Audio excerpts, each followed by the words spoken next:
السلام علیکم ورحمۃ اللہ وبرکاتہ۔ اعوذ باللہ من الشیطان الرجیم، بسم اللہ الرحمن الرحیم۔ اپنے تمام ناظرین کو اپنے چینل اسلام، قرآن اور حکمت پر خوش آمدید۔ اور آج کا جو ہمارا موضوع ہے اس کا نام ہے پیغام شہادت حسین علیہ السلام۔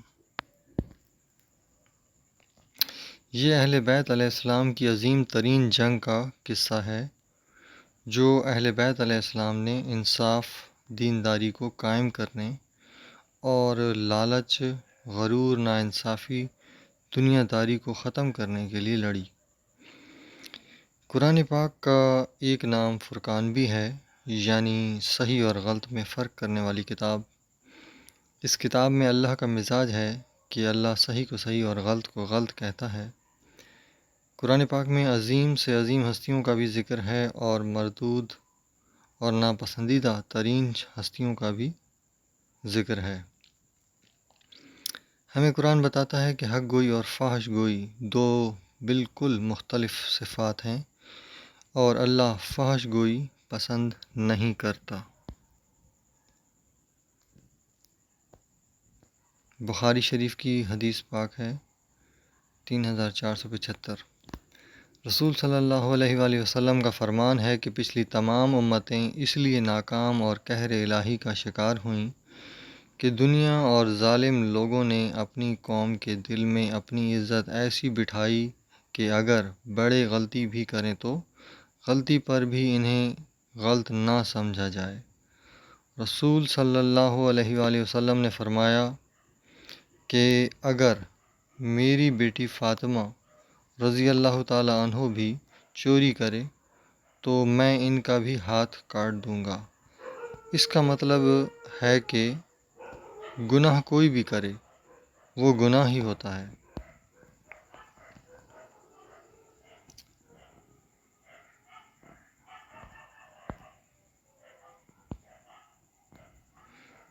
اللہ تعالیٰ حضرت آدم علیہ السلام کے پودا کھانے پر ناراض ہوا۔ جس کام پر اللہ ناراض ہوتا ہے وہ غلط ہوتا ہے۔ حضرت آدم علیہ السلام بھی ممنوعہ پودا کھا کر پشیمان اور اللہ سے معذرت گزار ہوئے تھے۔ پشیمانی اور معذرت غلط کام پر ہی ہوتی ہے۔ حضرت آدم علیہ السلام اللہ کی رحمت سے محروم رہے جب تک اللہ نے آپ کو معاف نہیں کیا۔ اللہ تعالیٰ نے حضرت آدم علیہ السلام کی اس خطا کو قرآن میں بہت مناسب لفظوں سے اظہار کیا۔ کفر کا معنی ہے اللہ کے حکم پر انکار کرنا۔ جب رسول صلی اللہ علیہ وآلہ وسلم کی حدیث پاک کے مطابق امام حسین علیہ السلام شہید ہوں گے، اس کا مطلب ہے کہ امام حسین علیہ السلام معصوم ہیں اور شہید کرنے والے باطل ہیں۔ اللہ نے ناحق خون منع کیا ہے، مگر جو اللہ کی اس بات سے انکار کرے تو وہ کافر ہے۔ قرآن پاک کی ایک آیت کا انکار کرنے والا بھی کافر ہے اور پورے قرآن کو انکار کرنے والا بھی کافر ہے۔ جو شخص گناہ گار کو گناہ گار نہیں کہتا، اس کا مطلب ہے کہ وہ خود بھی اس گناہ کو کرنا چاہتا ہے۔ یعنی مجرم کربلا کو جو شخص اس کے ظلم کے مطابق برا نہیں مانتا، یعنی وہ خود اگر یزید کی جگہ ہوتا تو وہ بھی اہل بیت علیہ السلام کے ساتھ یزید کے جیسا سلوک کرتا۔ قرآن پاک میں بری ترین ہستیاں مثلاً ابلیس، دجال، قارون، فرعون، نمرود، قوم عاد، قوم ثمود، لشکر ابرا، ابو جہل، شہداد کا بھی ذکر ہے۔ اور اللہ تعالیٰ نے ان شخصیات کو مشرک، کافر، ظالم، طاغوت، سرکش، گمراہ، فاسق، فاجر، خاسرین، اولیاء الشیطان، منافق کے ناموں سے پکارا ہے۔ بے شک اللہ تعالیٰ سب سے زیادہ قہر والا اور اخلاق اور غیرت والا بھی ہے۔ جبکہ ہمارے معاشرے کے لا علم افراد جو مجرمین کربلا کو فحش الفاظ سے اپنی اہل بیت کے ساتھ ہمدردی وفاداری کا اظہار کرتے ہیں، انہیں اللہ کا مزاج بھی معلوم ہونا چاہیے۔ اور اسی قرآن میں حضرت قابیل اور حابیل علیہ السلام کے ناحق قتل کا واقعہ ذکر ہے۔ یہ بھی ایک ناحق قتل تھا، ایک ناحق قتل کا واقعہ ہے، مگر اللہ نے قرآن میں اس واقعے کا اظہار کن لفظوں سے کیا؟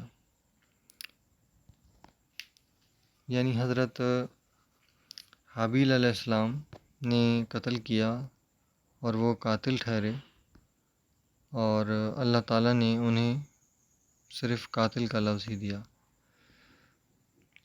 حضرت یونس علیہ السلام کا اجازت سے پہلے قوم سے دور چلے جانے کا واقعہ کن لفظوں میں اللہ نے بیان کیا ہے؟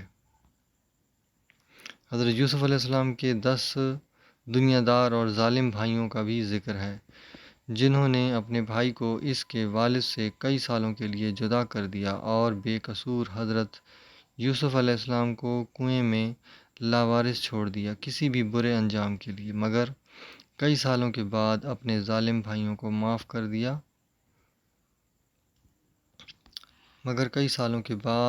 حضرت یوسف علیہ السلام نے اپنے ظالم بھائیوں کو معاف کر دیا، اور وہ 10 بھائی ظالم تھے، ساری امت انہیں قیامت تک ظالم ہی کہتی رہے گی، مگر حضرت یوسف علیہ السلام نے اپنے 10 بھائیوں کو اسلام سے خارج نہیں کیا۔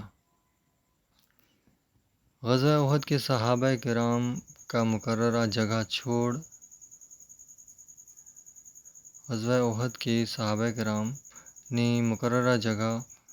چھوڑ دی تھی اور اس وجہ سے فتح شکست میں بدل گئی تھی۔ اللہ نے ایسے صحابہ کا کن الفاظ میں ذکر کیا؟ اللہ کا فرمان ہے کہ غیر شرعی معاملات میں بیوی اپنے شوہر کی اور اولاد اپنے والدین کی اور عوام اپنے اکابرین و حکمران کی حمایت نہ کریں۔ یعنی اللہ کے ہاں کسی مسلمان کی عزت کا یہ قانون نہیں ہے کہ اس کی غلطی کا سرے سے ذکر ہی نہ کیا جائے اور اس سے نصیحت نہ حاصل کی جائے۔ اگر ایسا ہوتا تو یہ تمام واقعات قرآن پاک میں نہ ہوتے۔ غلط کو غلط اور صحیح کو صحیح کہنا اللہ کی فطرت ہے، اور اللہ انسان سے بھی اسی فطرتی رویے کی توقع کرتا ہے، اور جو جتنا صحیح ہے اسے اتنا صحیح کہا جائے، اور جو جتنا غلط ہے اسے اتنا غلط کہا جائے۔ اب بات یہ کرتے ہیں کہ واقعہ کربلا سے ہمیں نصیحت کیا حاصل کرنی چاہیے، اور اگر غم کریں تو کس بات کا غم کریں؟ نصیحت یہ ہے کہ ہر ظالم دنیا دار، بادشاہ، نظام یا شخص کے خلاف اہل حق کو مقابلہ کرنا چاہیے۔ پہلے آواز اور پھر زور بازو سے جدوجہد کرنی چاہیے، ظالمانہ قوانین کو عادلانہ قوانین میں بدلنے کے لیے۔ یعنی قوم ناانصافی میں مبتلا ہے، قوم تفرقے اور بے حیائی میں مبتلا ہے، قوم سود میں مبتلا ہے، قوم قرآن حدیث سے لا علم ہے، معاشی طور پر کفار کی غلام ہے۔ وارثین حسین کو امت محمدیہ کے دکھ درد کا احساس کرنا چاہیے، شیعہ سنی کی تفریق کے بغیر، تاکہ سب طبقات کو پیغام حسین علیہ السلام کا پیروکار بنایا جا سکے۔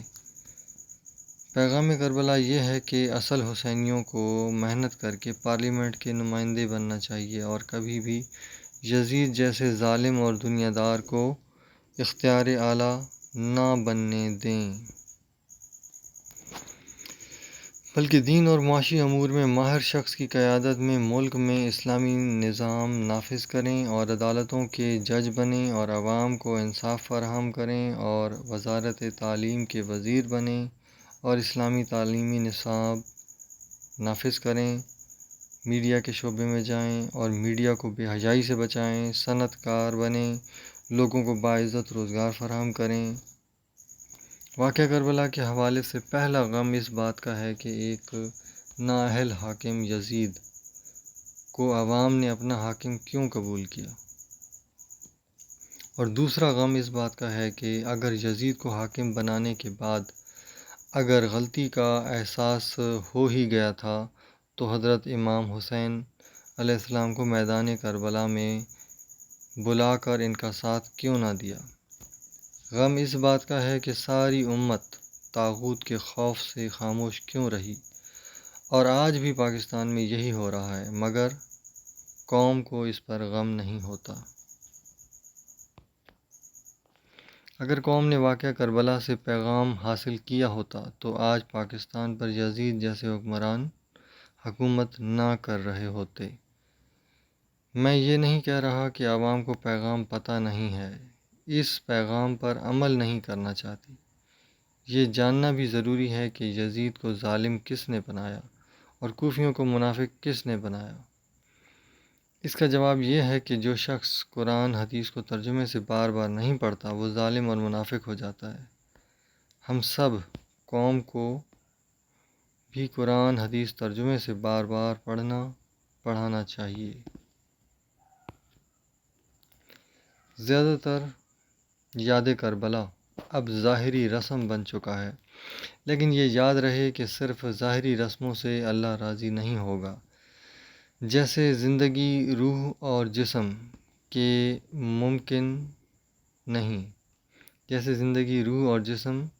بغیر ممکن نہیں، اسی طرح نیک عمل کے لیے بھی ظاہر اور باطن ہونا ضروری ہے۔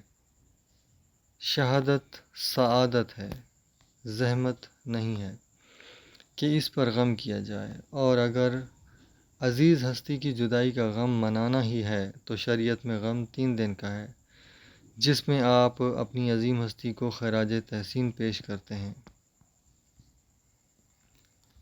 شریعت اور تاریخ ہمیں سوگ کرنے کا جو طریقہ بتاتی ہیں، اس کے لیے چند مثالیں آپ کے سامنے پیش ہیں۔ پہلی مثال غزوہ احد میں رسول صلی اللہ علیہ وآلہ وسلم کے چچا کی لاش کو ٹکڑے ٹکڑے کیا گیا تو رسول صلی اللہ علیہ وآلہ وسلم نے 3 دن سوگ منایا، نہ تو سینہ پیٹا، نہ نوحے پڑھے، اور نہ ہی ہر سال سوگ منایا۔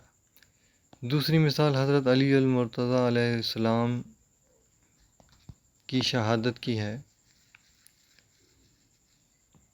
تو حضرت امام حسین و حسن نے بھی رسول صلی اللہ علیہ وآلہ وسلم کی طرح سوگ منایا، اور صرف شہادت کے بعد 3 دن تک منایا، ہر سال نہیں منایا۔